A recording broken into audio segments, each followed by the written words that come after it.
Welcome to Kaizen Time, part of the Blood, Sweat, and Business podcast, where we provide constant improvement to businesses through timely, actionable financial solutions. Do you want answers to your financial questions? Email us at bsp@kaizencpas.com. I'm your host, Mark Valesky. Now let's get started.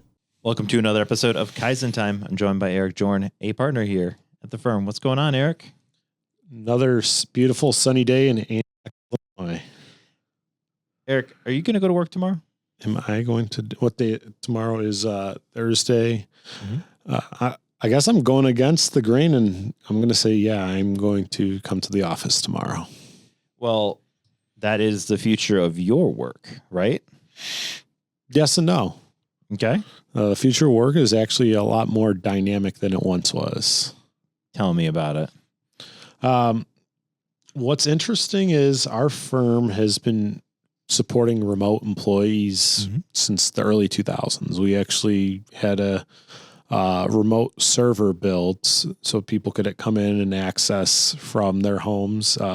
We had two long-term great employees that moved away because of their life situations, but we wanted to create an environment in which we could retain them, because when you have really great employees, you want to do everything you can to keep them on board. So we adapted and changed the way that we worked. We found a way to integrate them. We supported the mail system pretty well for a while by mailing client documents back and forth, but flash forward to post-COVID, and this feels like the norm now.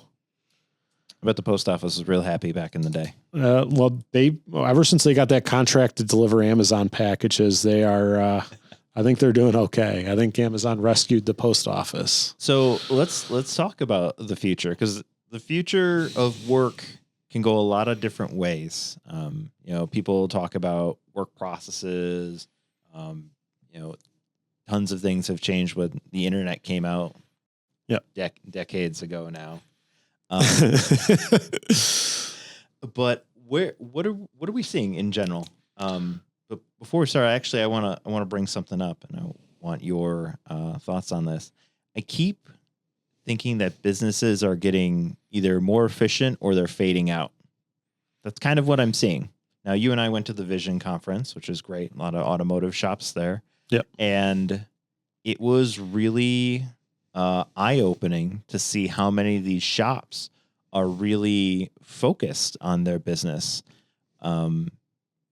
And I didn't really even think about it. The change happened without me being aware. Yeah. And then once I was aware of it, all of a sudden I'm looking at all these auto shops differently. Yeah, it's interesting, isn't it? That's one of the most fascinating things about really any trade, but especially in the automotive repair industry. With working with as many auto shops as we have, one of the things we've learned, there's definitely a strict divide between the shop of yesterday, which was largely a parts changer, right? Something's broke, we're going to put a new part on and send it on its way.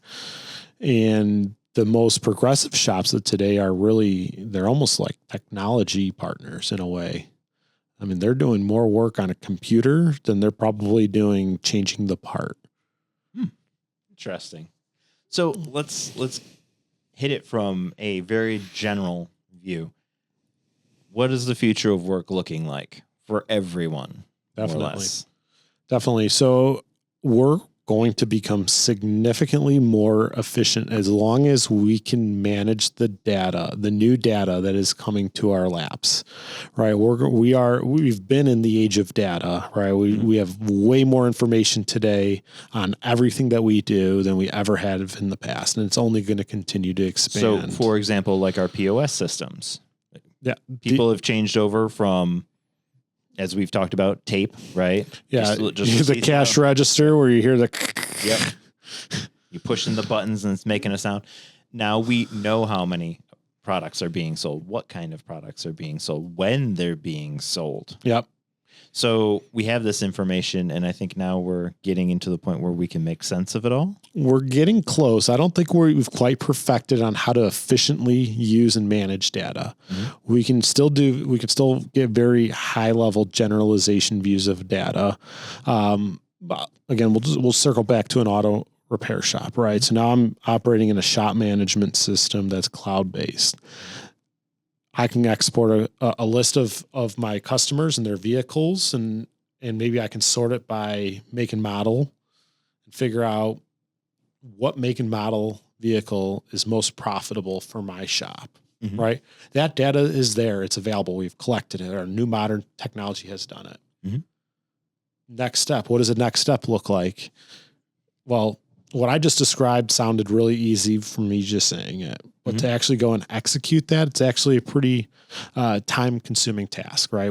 Somebody's going to have to go in, figure out how to do the export, clean up the data, and then take that data, sort, summarize it. I mean, there are business analysts for large corporations where literally their job is to take raw data and turn it into a report. That's their full-time job. So again, we still aren't experts in handling data. We're experts at collecting data, but not yet handling it. But next steps, what that looks like is I type in a prompt. What is my most profitable vehicle? It's a 2018 Honda Odyssey is my most profitable vehicle. Great. I'm going to connect this with my marketing firm or my plugin, right? I'm going to have a plugin right with my marketing firm that's going to say, okay, we are going to get every Honda Odyssey registered to somebody within 100 miles of your auto repair shop, and we're going to send them an advertisement or coupon, whatever it may be, to get them in your shop. And now all of a sudden I am target marketing to my most profitable customer because I have all this data available and it's easily sorted, accessible, and I can efficiently use that data to now make good business decisions. So one thing I want to bring up with that, so yes, it's very useful to have all that data, but the extra step of thinking to yourself, hey, going from I have it to I can do something with it, right? I can find out that this is a profitable client, and now I can reach out to them. That still requires extra thought, extra time, and a person to do it. Yeah, definitely. And again, right, a lot of people in the accounting industry are fearful that AI will take over their jobs. To a certain extent, they will. It'll probably take over. I don't think you're too worried, Eric. If you love data entry, you love manually matching transactions, and that's some stuff that if that's what you love to do and that's what you want to do in the long term, that work is probably going to go away. AI will probably take that over and find at some point in time perfect something like that, which is great, right? We're just compiling data and we're just compiling more accurate data. Well, AI is quite good at compiling data. That's more or less its job. It's repetitive. Yep. Repetitive tasks. Now, how do you marry a data to the actual non-data, non-quantitative things that are happening, right? Really the qualitative. And that's really the future of an advisor, right? You're going to marry quantitative data that AI is likely going to generate at your fingertips to some maybe the qualitative things that a business is seeing in their landscape. So taking that information that's provided from all that data and making decisions for your business. Exactly. Now, business owners, right? I can go make that in a vacuum, or I could plug it into ChatGPT. Here's my set of circumstances. What should I do? And what that will do is provide you with some sources of responses to those questions. And you could really have a conversation and drill down pretty good around that. But again, we're still working with humans, and there's always the human element of it. And that's really where those two things, really that's where you're going to need still to work with somebody, an advisor of some sort to help you make those decisions. Well, and for the business owner, they still have to decide what works for them. Right? Exactly. What works for your business, communicating with someone like your CPA. Yep. And you also have to really know your clients too. What are they expecting from you? Well, this is why during our initial strategy sessions with a new client, we're asking them about their goals with the business. When do you want to retire? Do you want to expand, multiply? Do you want to maximize your current location? Do you want to be steady Eddie? What are your goals, right? Because depending on what you want to execute for your business really depends on how I would look at the financial statement with you. Okay. Right. If your goal is to be steady Eddie, I'm not going to hound you to, hey, we got to get more revenue. We got to get more revenue, right? No. Oh, we want to keep everything's great. Everything's just going good. Anything on the horizon we should plan for, right? Let's just stay ahead of surprises. And we're going to provide you value that way. If you want to add that second location, okay, how are we going to maximize our financials so we can go to the bank and get a loan to buy that second location and fund it? Again, AI compiles that data, hopefully gets you information really quick that you need, but then to go and marry the goal and the data together to make good decisions. That is really the future of work. As the future of work, is there anything else you want to add to the future of work? Are we taking flying cars to work? I listened to a podcast with Elon Musk where he talked about how disruptive flying vehicles. Now he also owns a boring company. So that could be the reason why he said flying cars will never work. But he said that the noise of moving air, which is how things fly, right, is so dramatic. It would be so disruptive to the outside environment that he thinks flying cars will never be the norm. Can you imagine a world? Well, you fly a drone, right? I am a drone pilot. Yes. You're a drone pilot. How loud is that drone? Considering it is maybe a foot by half a foot, and people say that they think there's a hive of bees around them at any given time. It is loud. Imagine a 3,000 pound piece of machinery that has to get moved like that. I understand that, and also people have a difficult time driving in 2 dimensions. That's fair. I can't imagine adding the third. So yeah, I don't think we're going to be driving to work, but I do think that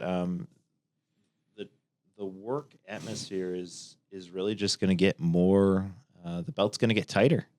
It's going to be so much more efficient. I mean, just today, I was talking with one of our technology specialists within the firm, asking how do we implement Copilot on our phone calls, meaning here's something that will record a transcript of a conversation. Now, when you have a 3-page transcript, it's not super useful, but can that then turn AI into can a take bulleted list, actionable items. Yep. Exactly. Right. So I get on the phone, I have that.